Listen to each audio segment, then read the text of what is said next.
কুরুক্ষেত্রের যুদ্ধে যে রথে 18 দিন যুদ্ধ হয়েছিল, অর্জুন যুদ্ধ করেছিল, কৃষ্ণ সারথি হয়েছিল, সেই রথটার নাম কি মা? কপিধ্বজ রথ। কপি মানে বাঁধাকপি, কপি মানে হনুমান।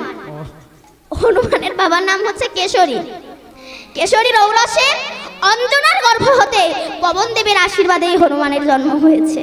এই জন্য বলা হয় পবন পুত্র হনুমান। পবন মানে বাতাস, এই দেহটা তো বাতাসে পরিপূর্ণ। ধৃতরাষ্ট্র কাকে বলা হয়? রাষ্ট্র মানে দেশ। এই দেশটাকে যিনি ধারণ করে আছেন তিনি হচ্ছেন ধৃত, ধারণ করে আছেন তিনি হচ্ছেন ধৃতরাষ্ট্র। আর এই দেহ রাষ্ট্রকে যিনি ধারণ করে আছে, যেমন ভীষণ বড় একটা গাছ, তার ডালপালা ফল ফুল কিন্তু গাছটাকে ধরে রাখেনি, ধরে রেখেছে কে? না মূল শিকড়। তেমনি আমাদের এই হাত পা কান নাক মুখ, এর মূল শিকড় হচ্ছে কোনটা? না শ্বাস আর প্রশ্বাস। কৃষ্ণ আর অর্জুন যেদিন এই দেহরথ থেকে নেমে যাবে, কুরুক্ষেত্র মানে কর্মক্ষেত্র, এই কর্মক্ষেত্রে 18টা দিন যুদ্ধ হচ্ছে। 18 দিন যুদ্ধ মানে 18 মোকাম জয় করা। এই 18 মোকামটা কেমন?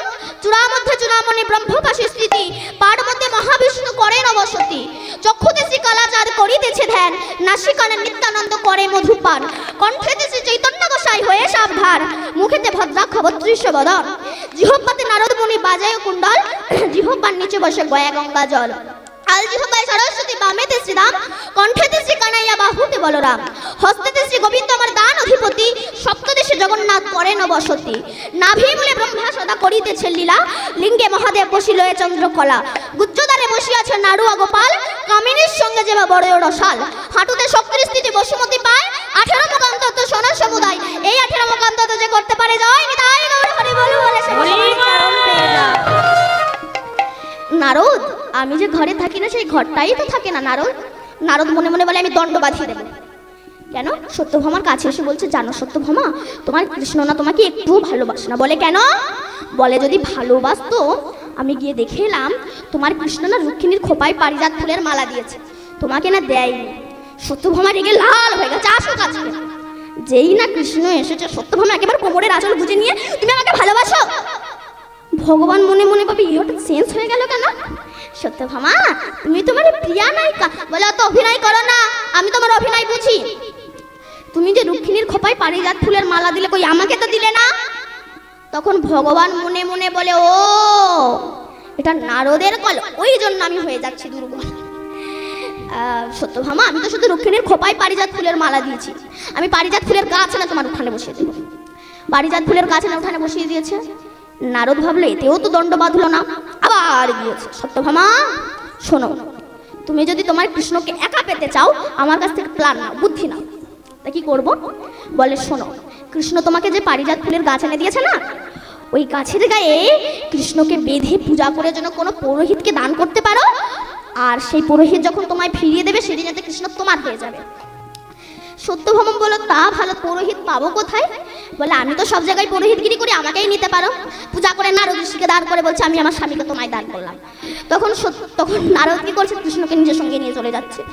সত্যভামা বলছে, দাঁড়ান দাঁড়ান দাঁড়ান, এই আপনি কি করছেন? আপনি আমাদের স্বামীকে নিয়ে চলে যাচ্ছেন কেন? বলে কেন? তুমি তো বললে আমি আমার স্বামীকে তোমায় দান করলাম, ওই জন্য নিয়ে যাচ্ছি। আরে বাবা, আপনি তো আমাকে বলতে বলেছেন যে আমি আমার স্বামীকে তোমায় দান করলাম, এটা বলতে। তারপরে নাকি কৃষ্ণ আমার হয়ে যাবে। বলে অত শত বুঝি না, যখন বলেছো আমি আমার স্বামীকে তোমায় দান করলাম তো নিয়েই যাচ্ছি। সমস্ত স্ত্রীগণ ছুটে এসেছে। সত্যভামা তখন নারদ ঋষির চরণ ধরে বলছে, হে নারদ ঋষি, আপনি আমার স্বামীকে ফিরিয়ে দিন, আমার স্বামীর বিনিময়ে যা চাইবেন আমি আপনাকে তাই দেব। নারদ এটা কেন করছে? নামের মহিমা প্রকাশ করার জন্য। বলছে ঠিক আছে, একটা দাড়িপাল্লা আনো, তুলাব্রত এনেছে, এনে একদিকে কৃষ্ণকে বসিয়েছে, বসিয়ে বলছে কৃষ্ণের ওজনে যতটা স্বর্ণ হয় আমাকে দান করো। রাজা মানুষ তো, কোনো অসুবিধা নাই, ঘরে যত স্বর্ণ ছিল সব এনে দান করেছে, কিন্তু কৃষ্ণের দিকে দাড়িপাল্লা একটু ওপর দিকে উঠলো না। তখন সত্যভামা নয়ন জলে ভেসে কাঁদছে। এমন সময় রুক্মিণী এসে বলছে, ওরে সত্যভামা, তুই যে অলংকারের অহংকার মঞ্চে বসে আছিস, তুই এক কাজ কর, তুই অলংকার অহংকার মঞ্চ থেকে নাম, নেমে ভক্তি ভরে আমাদের স্বামী যে দাড়িপাল্লায় বসে আছে তার বিপরীত দাড়িপাল্লা একটা তুলসী পাতা দে, ভক্তি ভরে দিবি, দেখবি আমাদের স্বামীর দিকে দাড়িপাল্লা অবশ্যই ওপর দিকে উঠবে। তখন সত্যভামা নয়ন জলে ভেসে ভক্তি ভরে কৃষ্ণ যে দাড়িপাল্লায় বসেছিল তার বিপরীত দাড়িপাল্লায় দিয়েছে একটা তুলসী পাতা, সঙ্গে সঙ্গে কৃষ্ণের দিকে দাড়িপাল্লা ওপরের দিকে উঠে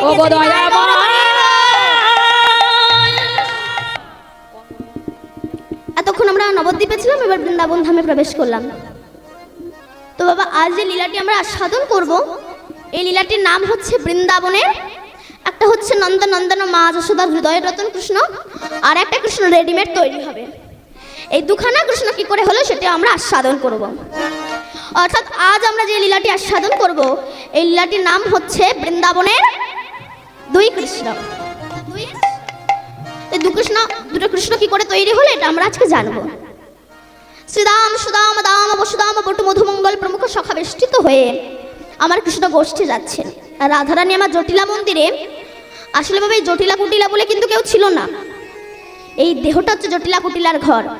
এর মধ্যে জটিলা হচ্ছে মায়া, কুটিলা হচ্ছে কাম, অহংকার হচ্ছে আয়ান, আর দেহের মধ্যে বাস করে ভক্তি রূপিণী শ্রীমতী রাধা ঠাকুরানী। ভজন করতে গেলে আগে তোমাকে অনেক দুঃখ জ্বালা যন্ত্রণা পেতে হবে, নইলে যে তুমি ভগবান ভজন করতে পারবে না। এই যে সমস্ত পাড়ায় পাড়ায় হরিনাম হচ্ছে, অমানুষ মানুষ হচ্ছে না কেন? বলছে মানুষের মতো দেখতে হলেই তাকে মানুষ বলে না। মানুষ বলবে জাগবে যেদিন জ্ঞানের চেতনা। অসৎ ব্যক্তির অর্থ শক্তি যাচ্ছে কত বেড়ে, সৎ ব্যক্তি কাঙাল হয়ে রাস্তায় রাস্তায় ঘোরে। আজকাল রাস্তায় যদি কোনো বৈষ্ণব যায়, আমরা তার পেছনে হন্যে কুকুরের মতো লেগে যাই। কুকুর, কালো কুকুর, সাদা কুকুর, ভদ্র কুকুর, শিক্ষিত কুকুর, এই কুকুরগুলো লেগে যায়। আচ্ছা মা, পরশমণির পাথর কেউ কোনোদিনও দেখেছেন? তুমি দেখেছো? দেখেছেন আপনারা? যদি ভারতের সরকারের হাতে থাকতো তবে ভারত কবে কোটিপতি হয়ে যেত। সেই পরশমণির পাথর লোহাতে স্পর্শ করালে লোহা সোনা হয় বটে, কিন্তু সেই লোহাতে যদি কাদা মাখানো থাকে, তারপরে যদি পরশমণির পাথর স্পর্শ করানো হয়, লোহা সোনা হবে? হবে না। ঠিক তেমনি আমাদের এই দেহে যদি অহংকারের কাদা মাখানো থাকে, কোনো দিন আমরা ভগবানের কৃপা পাবো না। আমরা বলি ভগবানটার নাই, ভগবান আছে নাকি? আমি বলছি ভগবান আছে। পূর্ণিমার আকাশের চাঁদ পুকুরের জলে দেখা যায় বটে, তবে পুকুরটা স্বচ্ছ, নির্মল এবং পরিষ্কার হতে হবে। কিন্তু সেই পুকুরে যদি কচুরি পানা পরিপূর্ণ থাকে, তবে আকাশের পূর্ণিমার চাঁদ দেখা যাবে না। ঠিক তেমনি আমাদের এই হৃদয়ের পুষ্করণীতে যদি অহংকারের কচুরি পানা পরিপূর্ণ থাকে, কোনো দিন আমরা ভগবানের কৃপা পাবো না। আমরা এই হরিনাম নিয়ে অনেকে ঠাট্টা করি। এখন গ্রামের 55 ছেলের মাথা একবার ফার্স্ট ক্লাস। তা গ্রামের লোকরা বলে, বাবা ওকে একটু ঘি খাওয়াতে পারিস না? ওর মাথা একবার ফার্স্ট ক্লাস, ওকে মাঝে মধ্যে একটু ঘি খাওয়াবি। এখন ঘি খাওয়ার কাণ্ডজ্ঞান না থাকলে যা হয়, 55 কি করেছে, 500 গ্রাম ঘি কিনে না 250 ঢেলে দিয়েছে। খা বাবা খা, দেখ তো কিছু কাজ হচ্ছে কিনা। বলে বুঝতে পারছি না, আবার 250 ঢেলে দিয়েছে। খা বাবা খা। এখন 500 গ্রাম ঘি খেয়েছে মানে কাজ তো হবেই, সোপরে হোক আর নিচে হোক, কাজ তো হবে। এবার ছেলেকে নিয়ে পাশে শুয়েছে, ভোর 3টার সময় কাজ শুরু হয়ে গেছে। যায় আর আসে, যায় আর আসে, যায় আর আসে। ঘি ভালো, যেমন খাওয়ার কাণ্ডজ্ঞান না থাকলে রিয়েকশন হয়, হরিনাম ভালো। ভজনের কাণ্ডজ্ঞান না থাকলে তোমার ক্ষতি হবে। আমি শুধু হরি হরি বলে নাচলাম, আমার সুরা পান করে বেড়ালাম, তোমার বংশ ধ্বংস হবে। হরিনাম করবে না, করবে না, তা বলে ভগবানের সঙ্গে পাকামি করতে যেও না।